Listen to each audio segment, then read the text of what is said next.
Breathing and exchange of gases. सबसे पहले अपने को थोड़ा डिफरेंशिएट करना पड़ेगा बिटवीन रेस्पिरेशन एंड ब्रीदिंग। किसके बीच में डिफरेंशिएट करेंगे अभी हम लोग? रेस्पिरेशन एंड ब्रीदिंग के बीच में। तो समझो, स्टार्टिंग का चैप्टर बहुत फोकस करो, बिकॉज बेस अच्छा होगा तो आगे का पार्ट अच्छे से समझेगा। ठीक है। सो सबसे पहले अपन थोड़ा रेस्पिरेशन को समझते हैं। रेस्पिरेशन में होता क्या है? सबसे पहले क्या होगा? Intake of food. Right, respiration से पहले इनटेक ऑफ फूड। हम खाना खाए, अभी तुम लोग ब्रेकफास्ट कर रहे हो, राइट, कर आए हो या कर रहे होगे अभी। सो इनटेक ऑफ फूड किया। अब इनटेक ऑफ फूड करने के बाद इस फूड का क्या होगा? डाइजेशन होगा। इस फूड का क्या होगा? Digestion.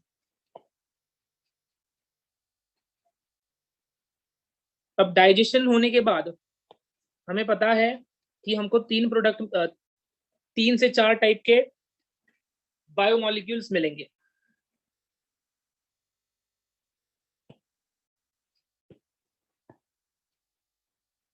Glucose, then amino acid,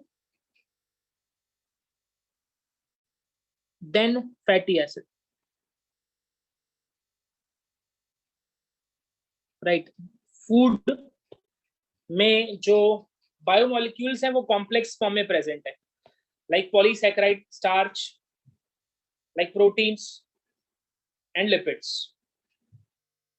and इनका डाइजेशन कराना जरूरी है, बिकॉज जो एब्जॉर्प्शन है वो सिंपल सब्सटेंस का होगा। डाइजेशन एंड एब्जॉर्प्शन में पढ़ाया था कि जो डाइजेशन जरूरी है, क्यों जरूरी है? बिकॉज हमारी जो बॉडी है वो सिंपल चीजों को ही ऑब्जॉर्व कर पाती है, एब्जॉर्ब कर पाती है, सिंपल चीजों को ही एब्जॉर्ब कर पाती है, इसीलिए डाइजेशन जरूरी है। तो पॉलीसैकेराइड का डाइजेशन के बाद क्या बना? ग्लूकोज। प्रोटीन का डाइजेशन के बाद क्या बना? Amino acid. एंड लिपिड्स का डाइजेशन के बाद क्या बना? Fatty acid and glycerol. ठीक, अब इनको एब्जॉर्ब किया, सेल में गए। अब सेल में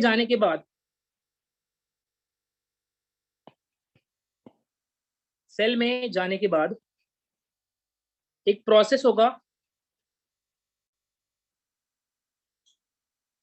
जिसको बोलेंगे ऑक्सीडेशन। यहां पर कौन सा प्रोसेस होने वाला है? ऑक्सीडेशन।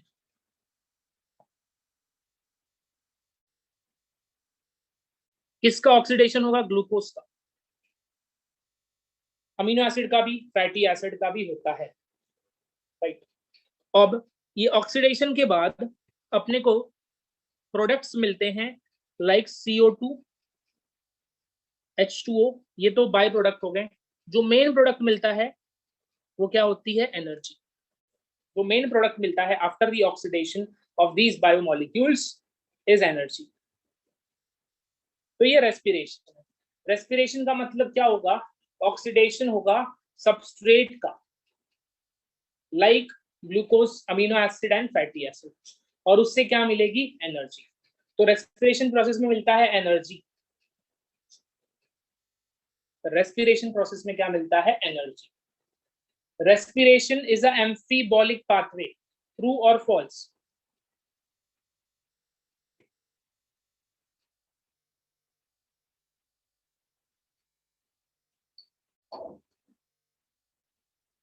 राइट, एम्फीबॉलिक है, सही बात है।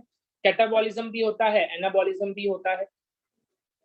बहुत बढ़िया, ठीक है। तो रेस्पिरेशन को हमने समझा कि ऑक्सीडेशन होगा सबस्ट्रेट्स का,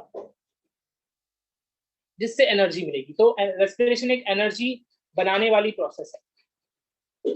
रेस्पिरेशन में ऑक्सीजन यूज होता है। रेस्पिरेशन में क्या यूज होता है? ऑक्सीजन। तो ऑक्सीजन को लाने वाली प्रोसेस, ऑक्सीजन को लाने वाली प्रोसेस को क्या बोलेंगे? ब्रीदिंग। सांस लेना, सांस लेते हो,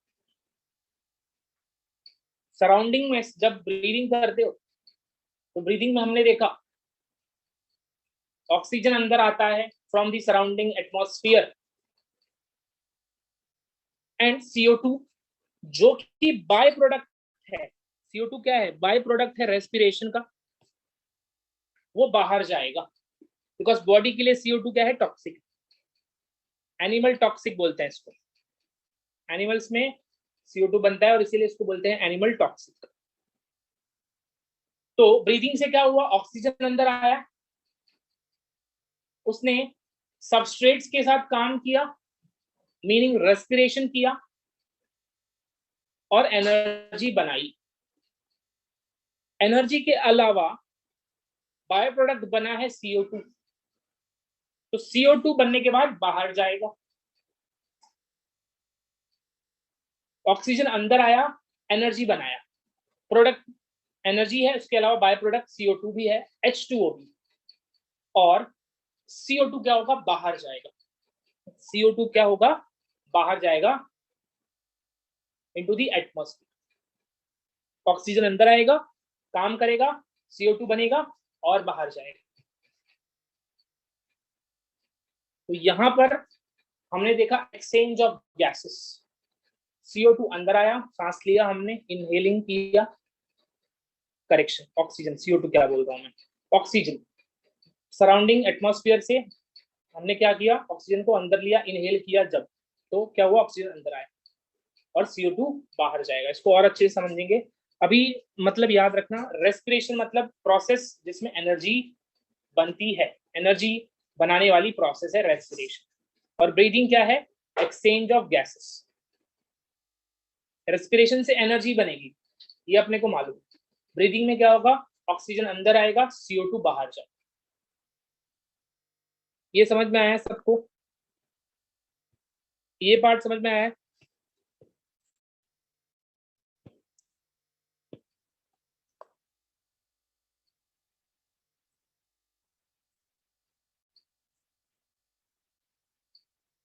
ठीक है, अब थोड़ा आगे चलते हैं, इसी बात को थियरी पार्ट से समझते हैं।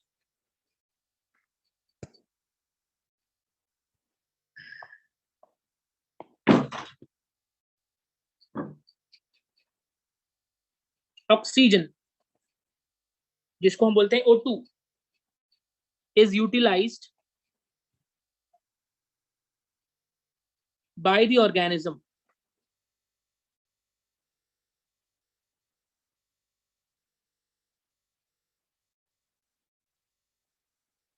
to indirectly break down simple molecule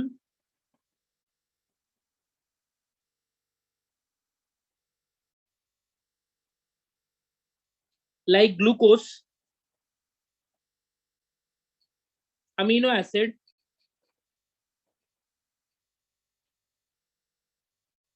fatty acids, etc. to derive energy। इनसे हमको क्या मिलती है? एनर्जी। तो टू डिराइव एनर्जी, एनर्जी क्यों चाहिए? To perform various activity, to perform various activities. ये हो गया रेस्पिरेशन का मतलब। अब ऑक्सीजन अंदर आया और रेस्पिरेशन कराया, बाय प्रोडक्ट बना CO2। तो ऑक्सीजन का अंदर आना, फिर बाय प्रोडक्ट का CO2, that is by product CO2 का बाहर जाना, is called breathing, is called breathing. So carbon dioxide, that is CO2, which is harmful, which is harmful,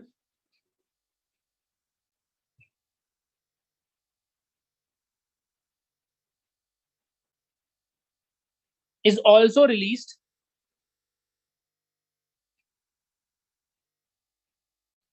during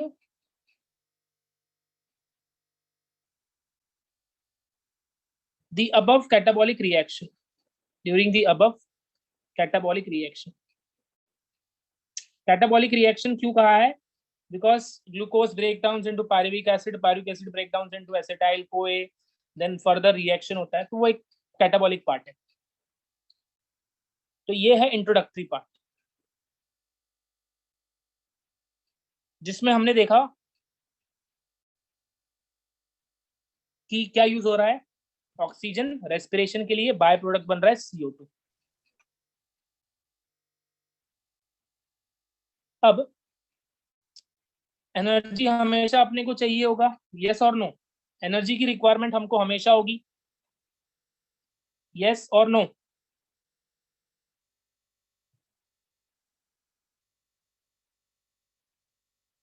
so can we से कि ऑक्सीजन का supply भी continue होना जरूरी है? Can we say that oxygen का सप्लाई होना भी कंटिन्यूसली जरूरी है? करेक्ट है, इसी बात को मैं यहां लिख रहा हूं। ये काफी एविडेंट है that O2 has to be continuously provided to the cell so that cell respiration कर कर एनर्जी बनाएगी, रेस्पिरेशन करेगी सेल और क्या बनाएगी? एनर्जी। चलो ठीक है, इसको आगे लिखते हैं। It is therefore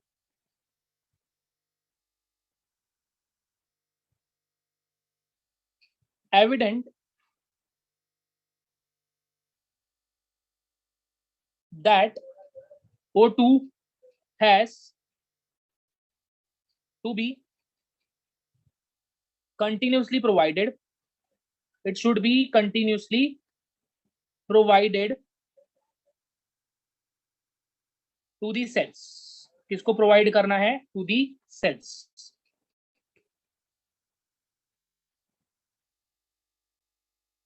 and CO2 produced, क्या? CO2 produced by the cells, respiration का बाय प्रोडक्ट होता है CO2, have to be released out,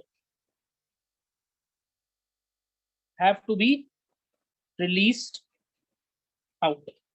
क्यों इसका सेल से निकलना जरूरी है? Why it is necessary that CO2 should be removed from the cell? Yes, ये क्या है? टॉक्सिक, टॉक्सिक है, इसीलिए इसका रिमूवल भी क्या है? एसेंशियल है, ऑब्लिगेटरी है। Next, this process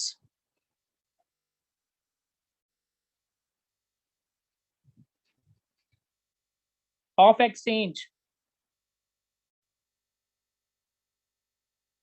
of O2 from the atmosphere, this process of exchange of O2 from the atmosphere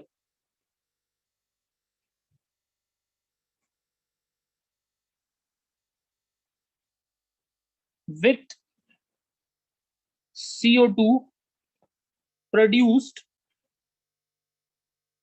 by the cell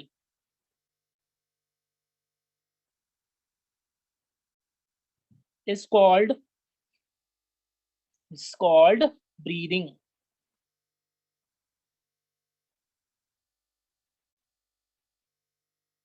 इसको कॉमनली हम रेस्पिरेशन बोलेंगे, commonly known as respiration, but जब एक्सचेंज ऑफ गैस की बात आएगी तो अपने को ब्रीदिंग टर्म ही याद रखना है, कॉमनली नोन एज रेस्पिरेशन।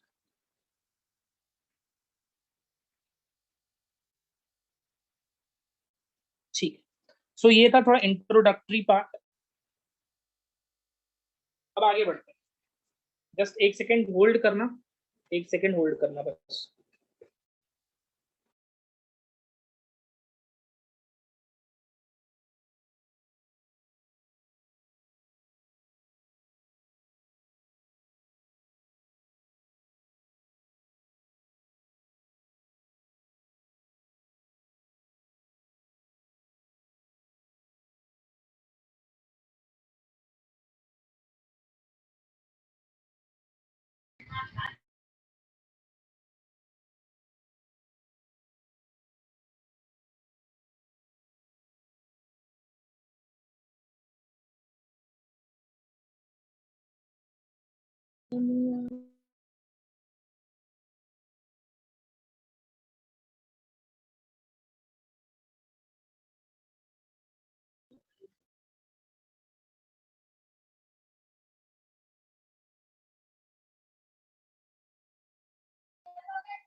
सो अभी अपन देखेंगे कि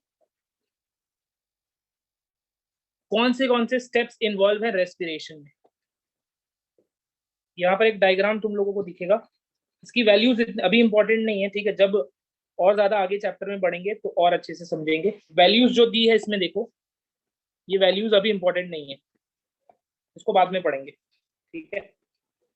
अभी जो स्टेप्स हैं उसको मैं लिख रहा हूँ, ये एनसीईआरटी में भी तुम लोग के अवेलेबल है, उसी स्टेप को मैं यहाँ पर लिख रहा हूँ।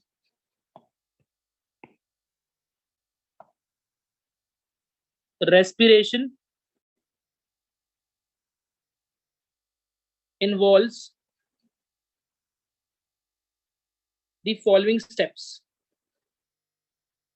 The following steps. Number 1 step पहले लिखते हैं, उसके बाद फिर अच्छे से इसको समझेंगे।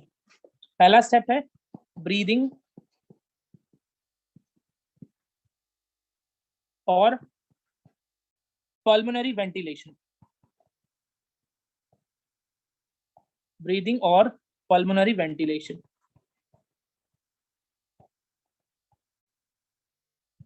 by which atmospheric air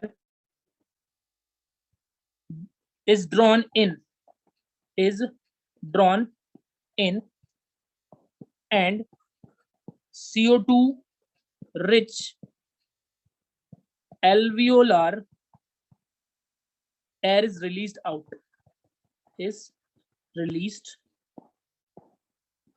पहला स्टेप। दूसरा स्टेप, एयर क्या हुआ है, सराउंडिंग से हमने नोज के थ्रू लंग्स तक पहुंचाया, लंग्स में आ गया ऑक्सीजन। अब लंग्स से ऑक्सीजन जाएगा ब्लड में by the process of diffusion. So diffusion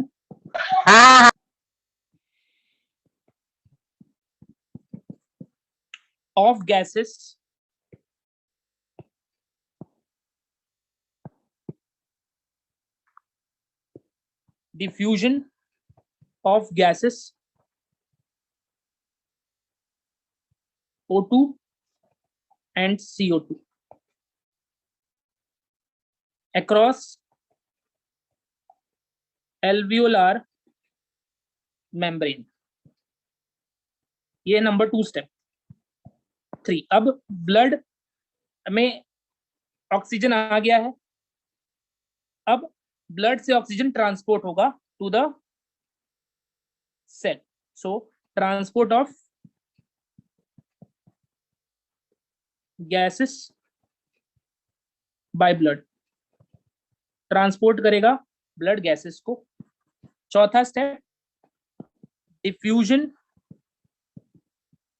of O2 and CO2 between blood and tissue, between blood and tissue। अब ट्रांसपोर्टिंग ऑर्गन ब्लड लेकर जाएगा ब्लड गैसेस को टिश्यू के पास। टिश्यू में भी क्या होगा, exchange of gases by the process of diffusion. ये हो गया 5वां स्टेप। ऑक्सीजन अब टिश्यू में आ गया है, सेल में आ गया है। ऑक्सीजन सेल या टिश्यू में आने के बाद क्या होगा, लास्ट स्टेप बताओ, थोड़ा प्रेडिक्ट करो, सोचो। सेल या टिश्यू में ऑक्सीजन आ गया है, इसके बाद क्या हो सकता है?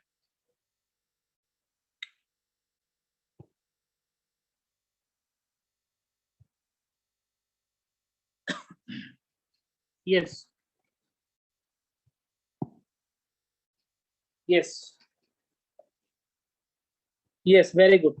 क्या होगा, उसका यूटिलाइजेशन होगा, ऑक्सीडेशन प्रोसेस होगा, ऑक्सीजन को यूज करेंगे क्या बनाने के लिए, एनर्जी बनाने के लिए। So number 5th step will be utilisation of O2, utilization of O2 by the cells for catabolic reactions, utilization of O2 by the cells for catabolic reaction and resultant release of CO2, resultant release of CO2। Right, अब इसी को यहाँ पर समझेंगे। मैं पहले तुम लोग को सिंपल जो डायग्राम है वो बताता हूँ।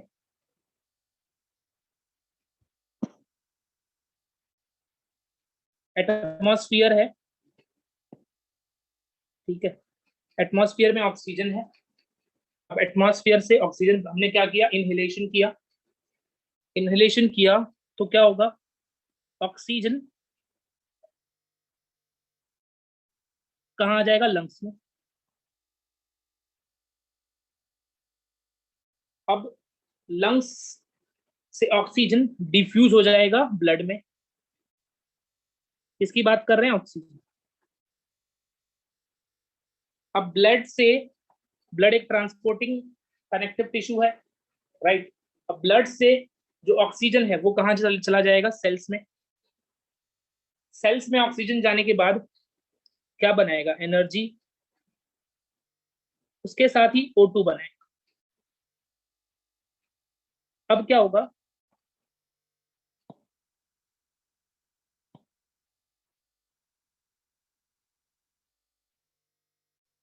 अब सेल से CO2 बनाएगा, एनर्जी के साथ CO2 बनाएगा। अब सेल से CO2 निकलेगा, ब्लड में चले जाएगा, ब्लड उसको लेकर जाएगा लंग्स के पास।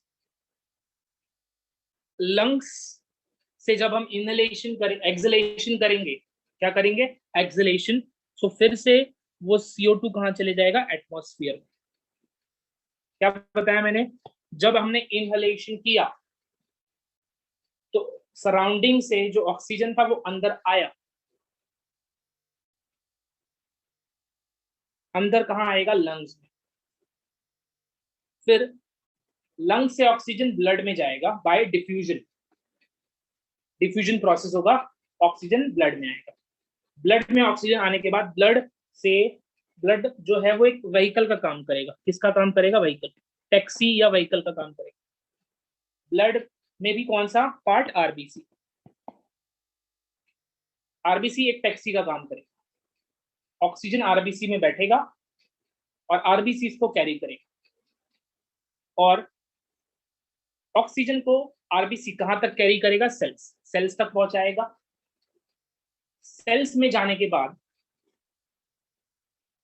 ऑक्सीजन फूड के साथ कंबाइन होगा, ऑक्सीडेशन करेगा, कैटाबॉलिक रिएक्शन करेगा, एनर्जी बनाएगा। एनर्जी के साथ ही साथ हाथों हाथ वो CO2 बाय प्रोडक्ट बनाएगा। अब CO2 सेल से डिफ्यूज हो जाएगा ब्लड में, ब्लड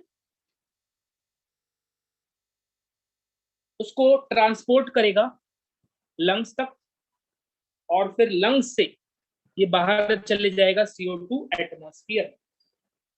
और जब एटमॉस्फेयर में CO2 लंग्स से जाएगा, इसको बोलेंगे acceleration. So can we say breathing or respiration involves two things? Breathing or respiration involves two steps: inspiration and expiration. क्या हम बोल सकते हैं ये बात?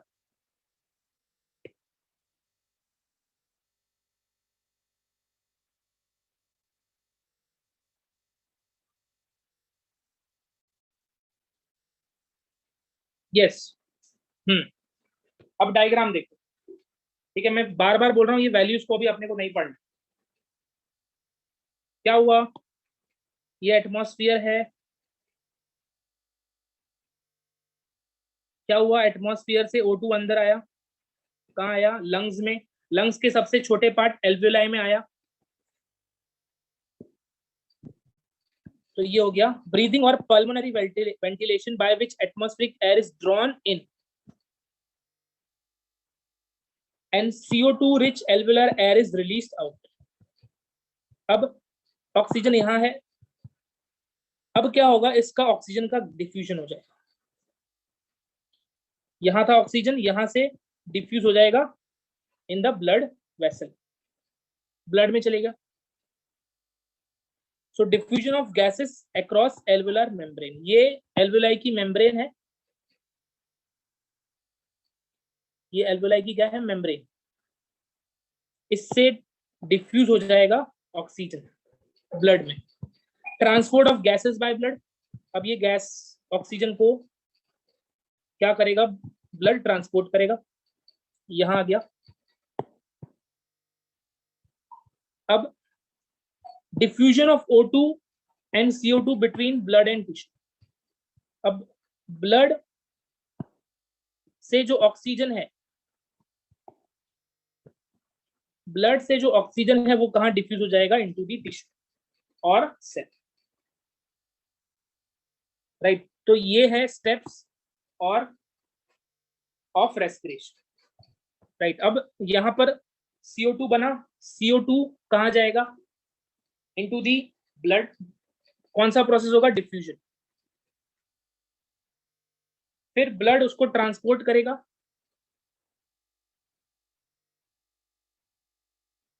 ब्लड में CO2 आया, ब्लड उसको लेकर जाएगा, किधर लेकर जाएगा, नजदीक, किसके, एल्वुलाई के नजदीक, मतलब लंग्स के पास लेके जाएगा।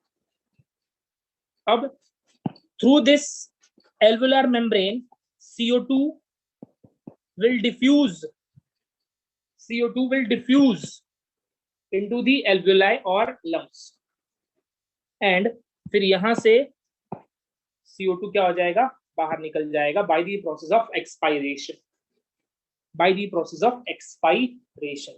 5 स्टेप्स हैं कुल मिलाकर। पहला है ब्रीदिंग और पल्मोनरी वेंटिलेशन, जिसमें एटमॉस्फेरिक एयर जो है इज ड्रॉन इन, अंदर लाई जाएगी, एंड जो CO2 है,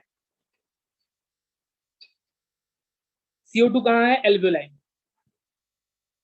देखो यहाँ पे कुछ टर्म्स दिया, atmospheric air is drawn in, atmosphere में ऑक्सीजन है तो वो वाली एयर, एटमॉस्फेरिक एयर में ऑक्सीजन है तो एटमॉस्फेरिक एयर को अंदर लिया जाएगा बिकॉज उसमें ऑक्सीजन है।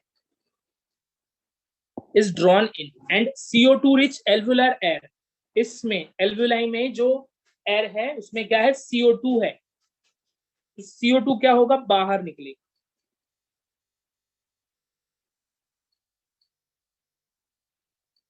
तो ये होता है प्रोसेस। स्टेप समझ में आया सबको? ब्रीदिंग का स्टेप समझ में आया सबको? इंपॉर्टेंट है, स्टेप्स इंपॉर्टेंट है।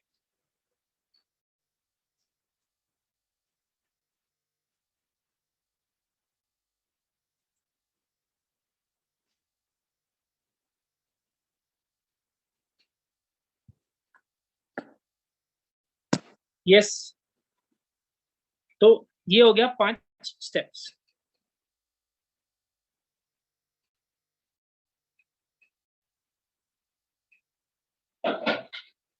एटमॉस्फेयर से एयर लेते वक्त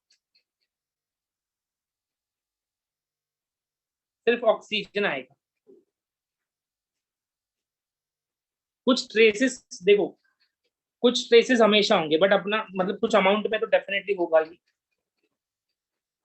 CO2, बट जो मेजर पोर्शन है जो अपने को फोकस करना है वो ऑक्सीजन है, तो ऑक्सीजन मैक्सिमम अंदर आए।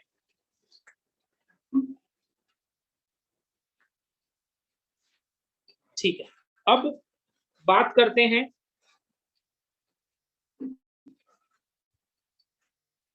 Respiratory organ in different animals. अब नेक्स्ट टॉपिक है रेस्पिरेटरी ऑर्गन्स।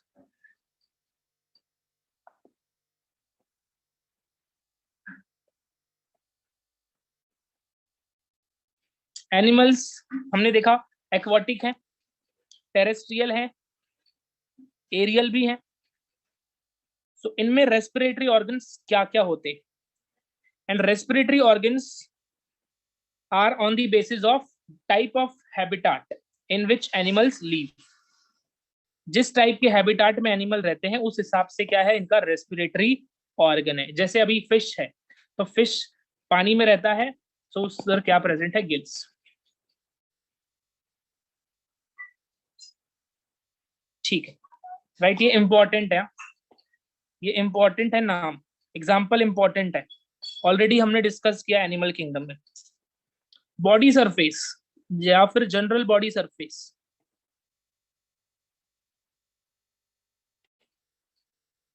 इससे रेस्पिरेशन या ब्रीदिंग कौन करता है? Sponges, flatworms and सीलेंटेरेट्स।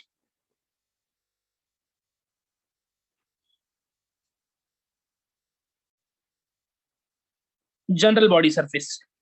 फिर मॉइस्ट क्यूटिकल, जब रेस्पिरेशन क्यूटिकल के थ्रू होता है तो उसको क्या बोलते हैं? Cuticle respiration. So moist cuticle या फिर क्यूटेनियस रेस्पिरेशन भी बोलते हैं इसको। So cutaneous.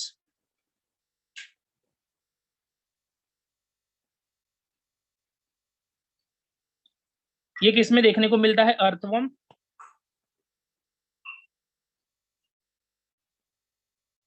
And frog. फिर अगला गिल्स। गिल्स के यूज तो भाई अपने को बहुत ज्यादा अच्छे से पता है, फिशेस यूज करेंगे। And there are some aquatic arthropod, aquatic arthropod, या इसके अलावा फिशेस, ये क्या यूज करते हैं? गिल्स। चौथा tracheal tubes.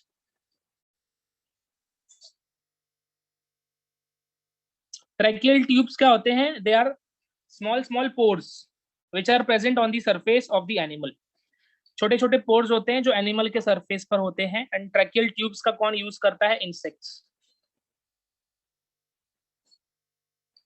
Fifth lungs. Lungs के लिए एक और टर्म याद रखना, यूज करते हैं पल्मोनरी।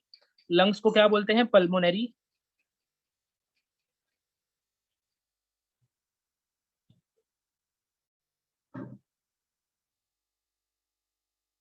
सो लंग्स के थ्रू रेस्पिरेशन हो रहा है, that is pulmonary respiration. Lungs का एक और नाम है पल्मोनरी।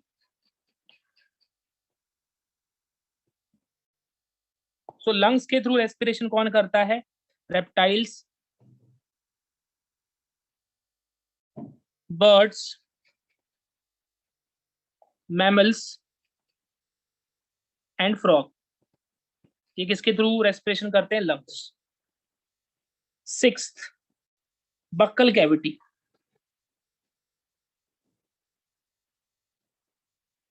या इसको जब बक्कल कैविटी से रेस्पिरेशन होगा इसको बोलेंगे बक्को फेरेंजियल रेस्पिरेशन। तो क्या बोलेंगे? बक्को फेरेंजियल रेस्पिरेशन।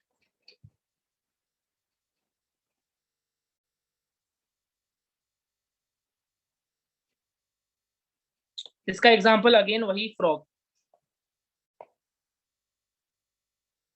अब हम देख रहे हैं कि फ्रॉग बहुत सारी जगह पर दिख रहा है। गिल से रेस्पिरेशन किया तो भी, सॉरी, क्यूटिकल से रेस्पिरेशन किया तो भी फ्रॉग दिख रहा है, लंग से रेस्पिरेशन किया तो भी फ्रॉग दिख रहा है, बक्कल कैविटी से रेस्पिरेशन किया तो भी उसमें भी फ्रॉग दिख रहा है। राइट, तो इसमें याद रखना lungs of frog is not well developed, और मोस्टली फ्रॉग रेस्पिरेशन किस टाइप का करेंगे? कौन बताएगा? ये तीन टाइप में से कौन से टाइप का रेस्पिरेशन कॉमन है फ्रॉग में?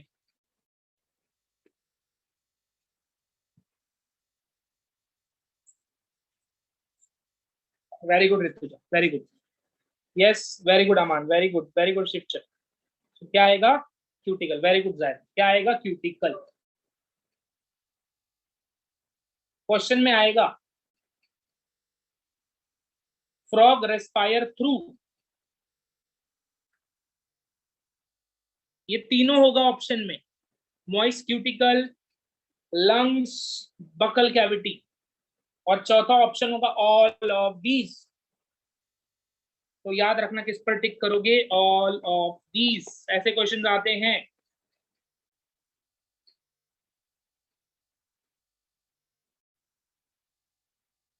ठीक, तो ये था थोड़ा इंट्रोडक्टरी पार्ट जिसमें स्टेप्स देखा हमने, रेस्पिरेटरी ऑर्गन देखा, एंड रेस्पिरेटरी ऑर्गन किस बेसिस पे है? On the basis of habitat. NCERT में ये लाइन दी हुई है, respiratory organs are of different types on the basis of habitat in which the animals live। ठीक, अब थोड़ा 3D एनिमेशन पर आते हैं। अभी मैंने कुछ खास बनाया नहीं था, बट लेट्स सी क्या आप कर पाते हैं इसमें।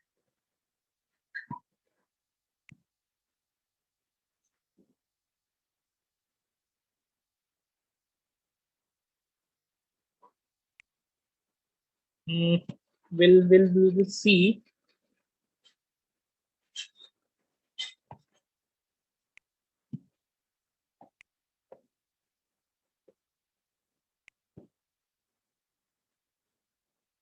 ऑलराइट, तो ये हाफ पार्ट है।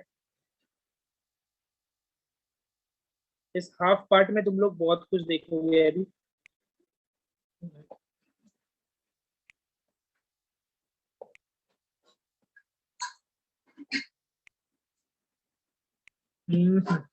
रुक जाओ एक सेकेंड।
ये आवाज आ रही है?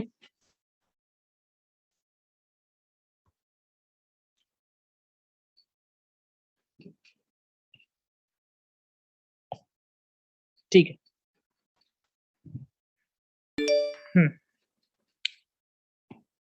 आगे बढ़ते हैं।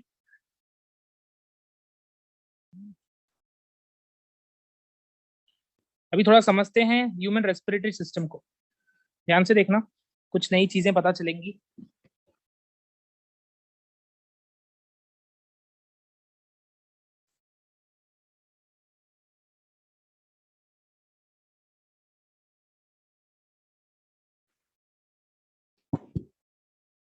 So this is human respiratory system.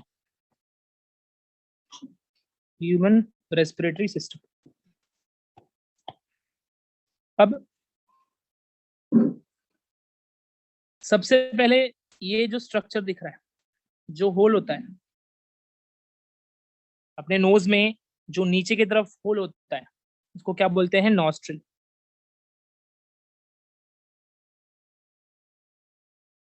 Nostril, और ये बाहर है इसीलिए एक्सटर्नल दिखता है, दिखने वाला पोर्शन है, विजिबल पोर्शन है नॉस्ट्रिल का, इसीलिए इसको बोलेंगे एक्सटर्नल नॉस्ट्रिल्स। कितने होंगे एक्सटर्नल नॉस्ट्रिल्स? एक्सटर्नल नॉस्ट्रिल्स कितने होंगे?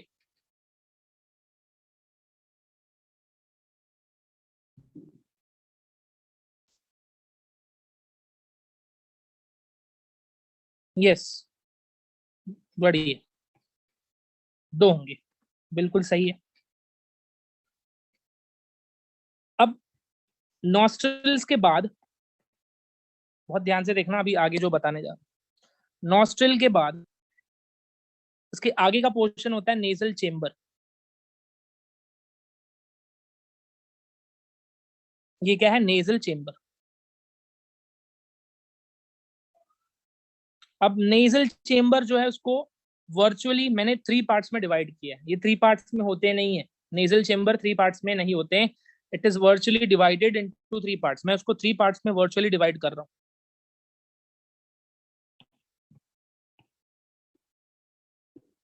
सबसे पहला पार्ट, फिर दूसरा पार्ट,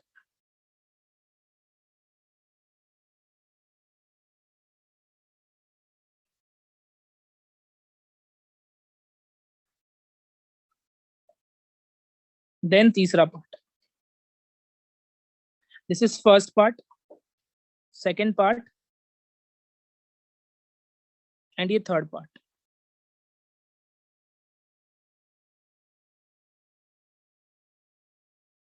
ये क्या है? नेजल चेम्बर है, जिसको नेजल कैविटी यहाँ पर लिखा हुआ है। यू कैन सी, इसको क्या नाम है? Nasal chamber.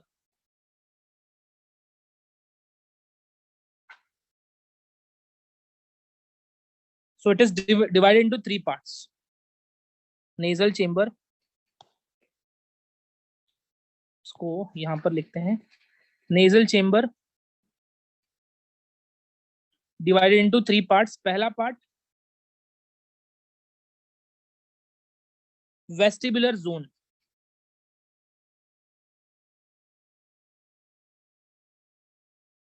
दूसरा पार्ट ऑल्फैक्टरी जोन, तीसरा पार्ट रेस्पिरेटरी जोन।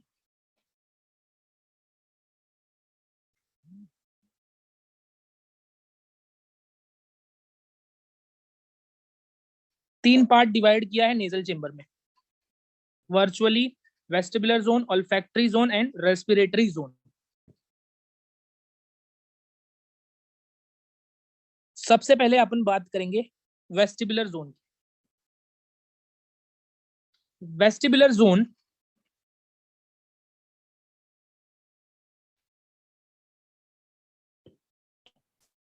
में आपको देखने मिलेगा स्किन, हेयर,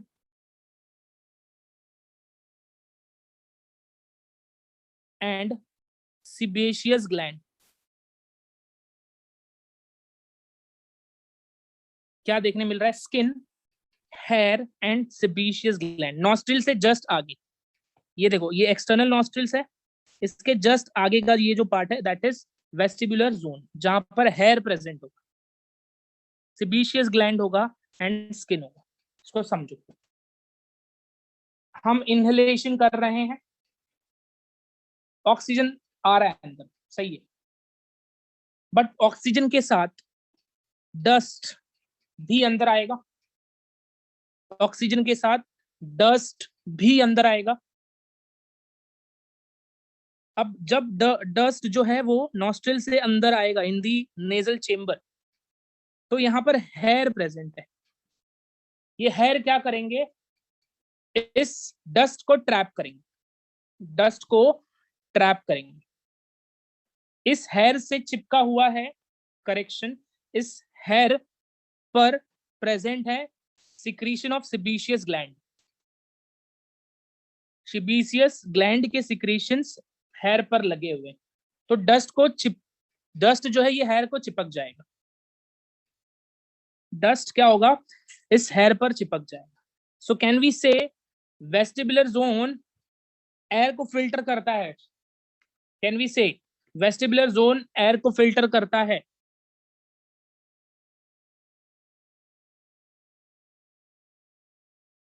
बिल्कुल बोलेंगे। तो ये पहला पार्ट है, पहला पार्ट या anterior part of nasal chamber. Nasal chamber का एंटीरियर आगे का पार्ट क्या है, वेस्टिब्यूल जोन। हेयर प्रेजेंट है, सिबीशियस ग्लैंड प्रेजेंट है। जब हम सांस लेंगे, इनहलेशन करेंगे, तो जब ऑक्सीजन अंदर आएगा उसके साथ डस्ट भी अंदर आएगा, तो उस डस्ट को ट्रैप करने का काम करेगा ये हेयर। इस हेयर पर सिबीशियस ग्लैंड के सिक्रीशंस है, तो डस्ट जो है वो उधर चिपक जाए। तो ये वेस्टिबुलर जोन कहीं ना कहीं फिल्ट्रेशन का काम कर रहा है, एयर को प्यूरिफाई कर रहा है, फिल्टर कर रहा है। ठीक है, अब दूसरे जोन पर आते हैं।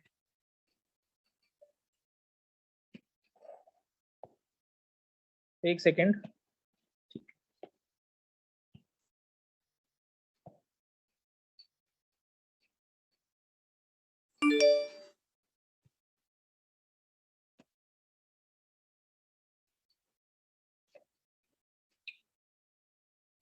दूसरा जोन है olfactory zone. What do you mean by olfaction? Olfaction का मतलब क्या है? बहुत सिंपल क्वेश्चन पूछा।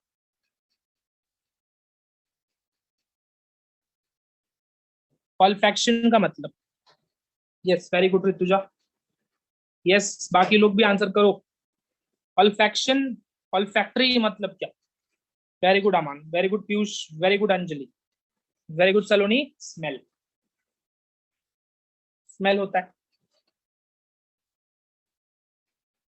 सो ऑल्फैक्टरी जोन को देखो जरा, देखो ये कहाँ प्रेजेंट है। ये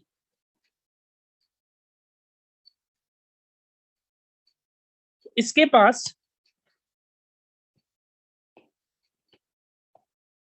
क्या होते हैं, कुछ सेल्स, न्यूरो सेंसरी सेल्स होते हैं, जो क्या करते हैं, सेंस करते हैं स्मेल्स को। न्यूरो सेंसरी सेल्स को एक और नाम देंगे ऑल्फैक्टरी सेल्स।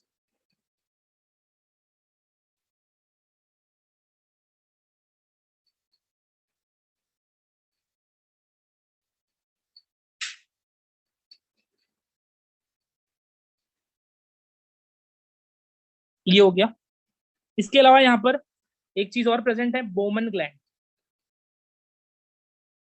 क्या प्रेजेंट है? बोमन ग्लैंड, जो क्या सिक्रीट करेगा, वाटर,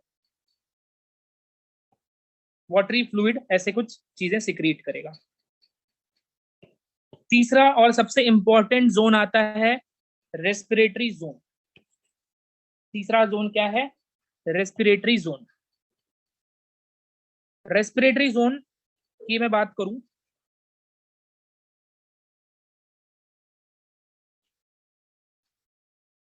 ये जो जोन है, it is made up of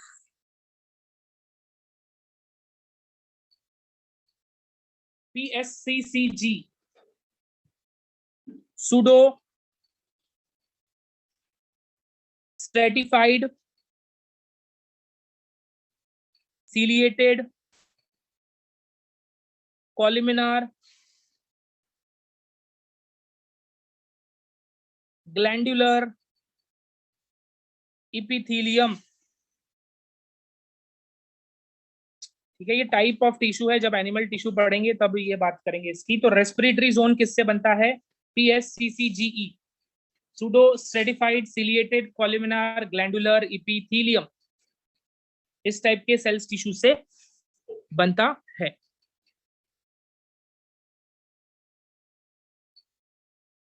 अब इस थर्ड जोन में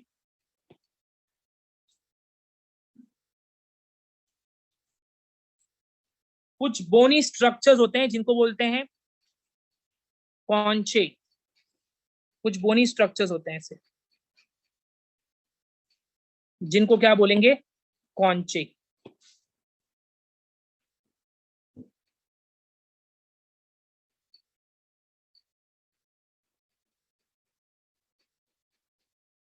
क्या प्रेजेंट है? कॉन्चे, विच आर बोनी स्ट्रक्चर। कहां प्रेजेंट है ये? कौन से जोन में प्रेजेंट है ये? इन दी रेस्पिरेटरी जोन। कहां प्रेजेंट है? रेस्पिरेटरी जोन में। अब इसको एक डायग्राम से समझते हैं।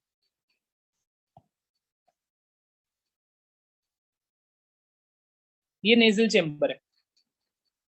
ये क्या है? Nasal chamber.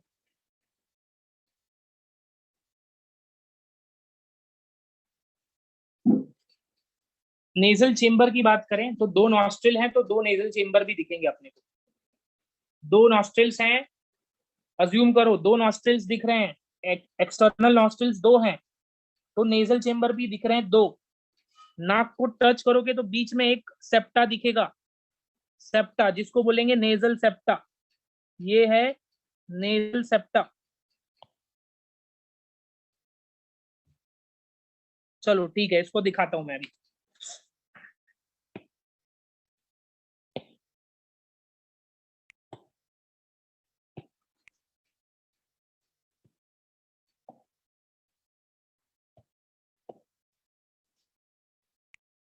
इसको कट करते हैं। ओ नो, कट करने से कुछ फायदा नहीं हो रहा है।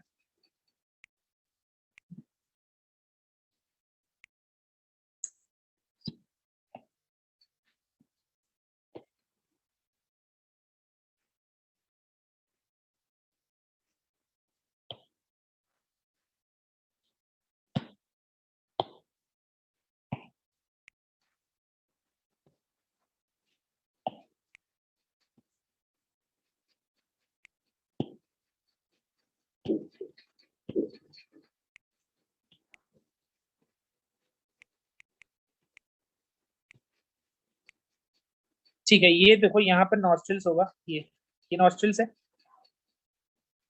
तो ठीक है, इसमें नहीं, we are not able to visualise the things.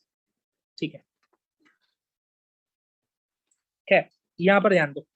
सो अपने पास क्या है? एक नेजल सेप्टा है, राइट, और ये है दो नेजल चेम्बर।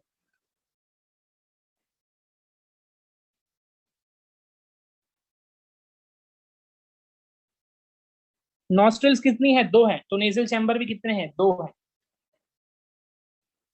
तो ये नेजल चैम्बर में कौन से पार्ट में होते हैं? रेस्पिरेटरी जोन में। कौन से जोन में होते हैं? रेस्पिरेटरी जोन में। वहां पर कुछ ऐसे प्रेजेंट,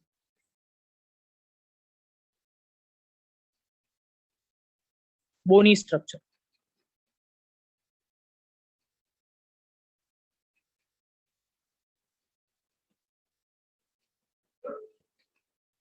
बोनी स्ट्रक्चर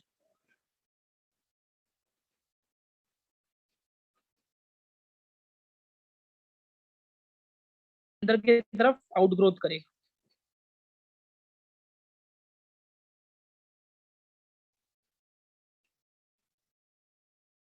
ये जो बोनी स्ट्रक्चर प्रेजेंट है रेस्पिरेटरी जोन में, इसको बोलेंगे कॉन्चाई।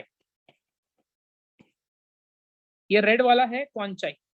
और जब इसका अंदर की तरफ आउटग्रोथ होता है इसको नाम देते हैं टर्ब्यूनल्स। क्या नाम देते हैं? टर्ब्यूनल्स।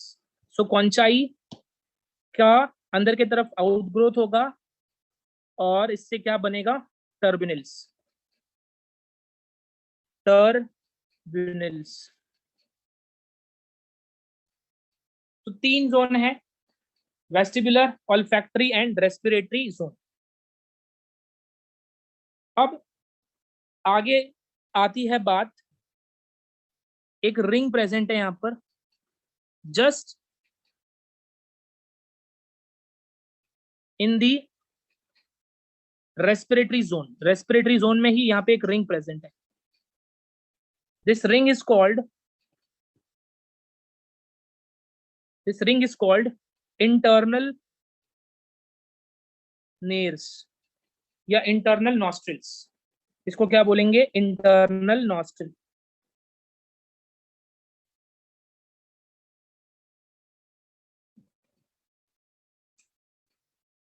कहां प्रेजेंट है ये? It is present in the respiratory zone.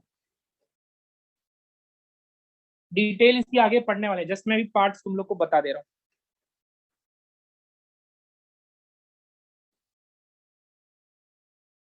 अब जो आगे पार्ट है इंटरनल नॉस्ट्रिल के बाद, इंटरनल एयर्स के बाद, वो है नेजोफेरिंक्स, जो इसमें आई थिंक नहीं दिख रहा है। ठीक है, पहले अपन क्या करते हैं, इसको डिस्कस करने से पहले एक चार्ट के फॉर्म में बना लेते हैं, उसके बाद डिस्कस करते हैं।